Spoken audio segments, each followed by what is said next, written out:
Step 13, write your sermon transcript. A summary of this step. This is the time to commit your thoughts to paper or to the word processor.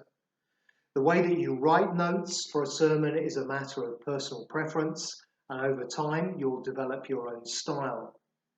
As you write, continue to test your ideas and get help from the commentaries if necessary. Introduction, some general points. In your exegetical work on the passage, you will have worked hard on the content, on what's there in the passage. But now you need to think hard about how to communicate that material memorably and faithfully to a congregation. John Stott writes this: when struggling to communicate to our listeners, we shall search for simple words which they will understand, vivid words which will help them to visualize what we're saying, and honest words which will tell them the plain truth without exaggeration. As we saw previously, an important part of your sermon is applying the passage. In other words, we always need to be asking, what does this mean for us today? Now, to communicate its message effectively to a contemporary audience, we must think about the ways that we can draw the congregation in to the thought world of the Bible. Tim Keller writes, everyone must choose vocabulary and metaphors that illuminate and compel, as well as find other verbal and non-verbal ways to gain and keep attention and emphasize certain points over others. Having researched the passage, we must be selective in the material we include in our sermon. Stott writes, we have to be ruthless in discarding the irrelevant. This is easier said than done. During our hours of meditation, numerous blessed thoughts and scintillating ideas may have occurred to us and been dutifully jotted down.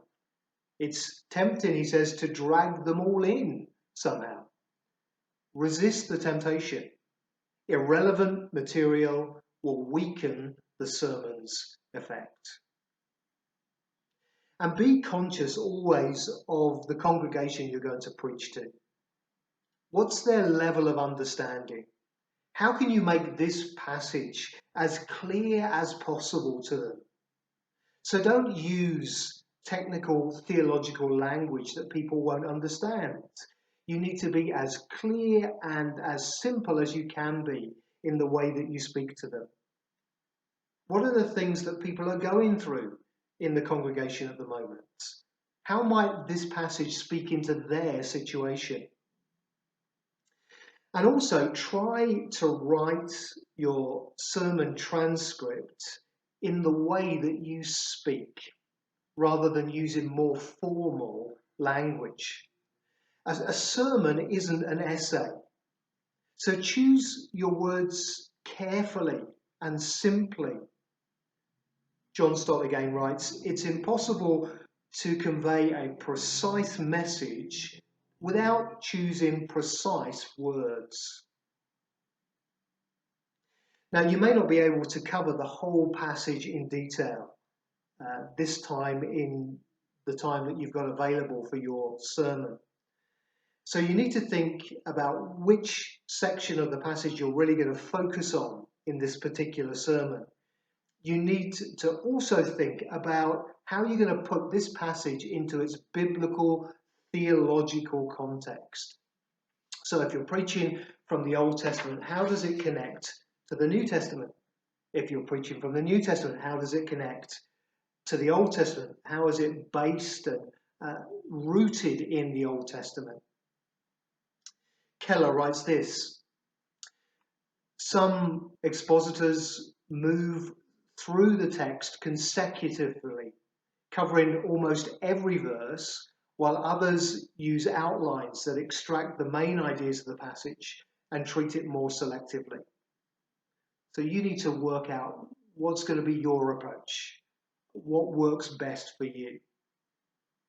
And finally, work out by reading through your finished transcript the length of time that it will take you to preach it. For me, preaching about 3,000 words will take approximately 30 to 40 minutes. What to include in your introduction? Well, you probably need to include the following things. An opening illustration or story that acts like a bit of a bridge between the congregation and the text. You need to think about how you're going to introduce your big idea. Remember, that's the one sentence that describes what your whole sermon is about.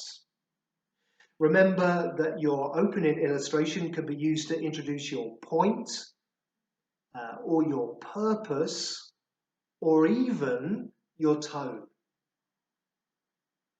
Also, in your introduction, you need to have a statement of the big idea of your sermon and what you hope to be teaching from in this passage.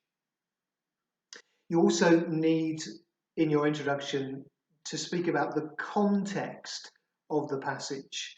Where does this passage fit into the biblical book? What's the big idea of the biblical book? If you're preaching from the Old Testament, how are you going to link this passage to the New Testament? You may need to make reference in your introduction to the relevance of this passage to people living under the New Covenant. And then you also need an explanation in the introduction of which verses you're going to be focusing on in your sermon. You may not have time to cover the whole passage off in detail. So use your introduction to win over the congregation. You've only got a few minutes to persuade them that this sermon is worth their time. Part of what you're doing in your introduction is demonstrating the relevance of this passage to the lives of your hearers. Stuart Olliott writes this: the introduction has only one purpose. It sets out to get people interested in the subject you're going to speak about. It should not promise more than the sermon can supply. Some introductions are so good that the sermon which follows is an anticlimax, he writes. The introduction should contain a single thought.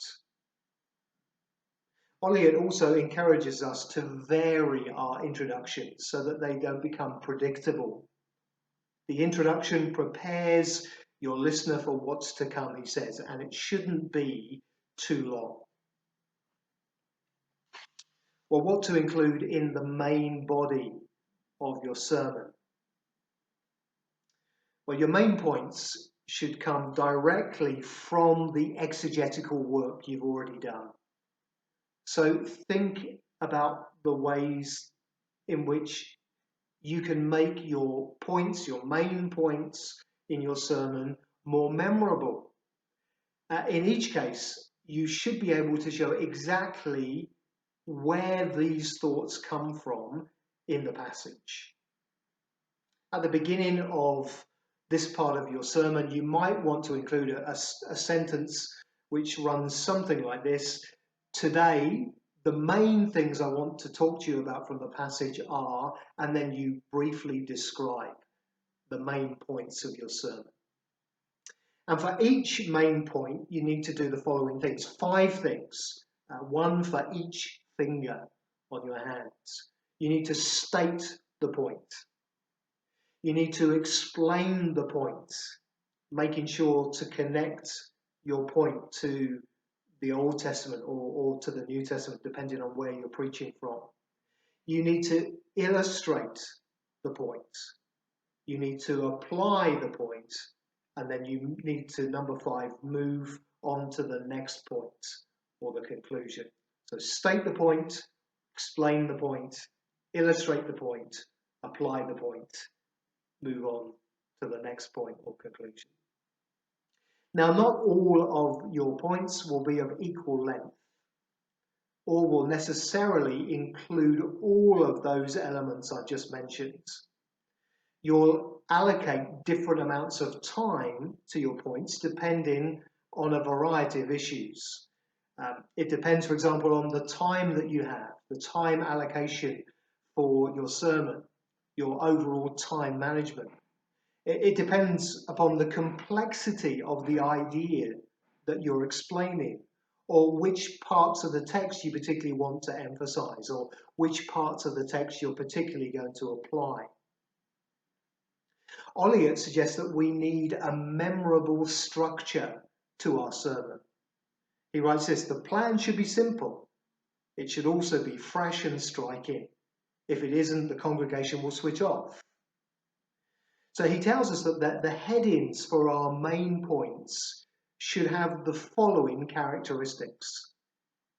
They should be distinct, not just a rehash of the previous point. They should be orderly and progressing, he says.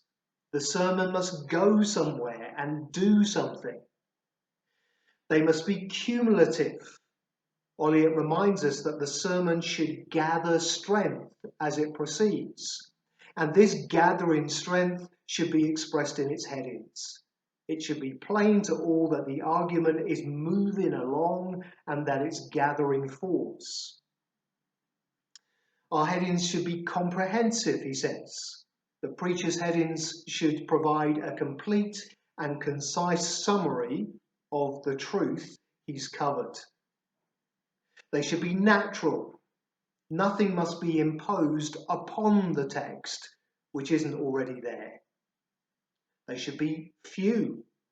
A sermon shouldn't have too many divisions, he says, and Olliott suggests having between 2 to 4 points as your main points of a sermon. They should be proportionate. We mustn't spend all our time just on one point. We must make room for all of our points from the passage. They must be persuasive. We must carefully order our points so that they are the most persuasive for the congregation. And they must be attractive. We must make our headings, he says, short and memorable. Well, what to include in your conclusion? In your conclusion, you should draw your sermon together by referring to the big idea again. You should explain in your conclusion the importance of the big idea one final time for your listeners. And you should write a final, memorable last line that will leave people thinking about the passage. Olliott maintains that our conclusion should be short, pointed, and personal. He writes this: the conclusion must demand a verdict. Each person must understand that they are now faced with a choice. God's truth demands a personal response. Truths must be enjoyed. Promises must be believed. Privileges must be entered into. Comforts must be embraced. Duties must be fulfilled. Sins must be forsaken. And warnings must be taken seriously. No one can remain as they are. A decision must be made right now, he says. The conclusion must insist on this. Or finally, questions to ask ourselves as preachers about this step. Have I fully committed my thoughts to paper or to the word processor? Is my transcript a suitable length for the preaching time allocated? Have I used simple and compelling words and ideas? Does my introduction draw the congregation into the thought world of the passage? Have I clearly structured my main points? Is there a statement of the point, an explanation of the point, an illustration of the point, and an application of the point? Does my conclusion draw together everything in my sermon and call my hearers to respond to the passage appropriately.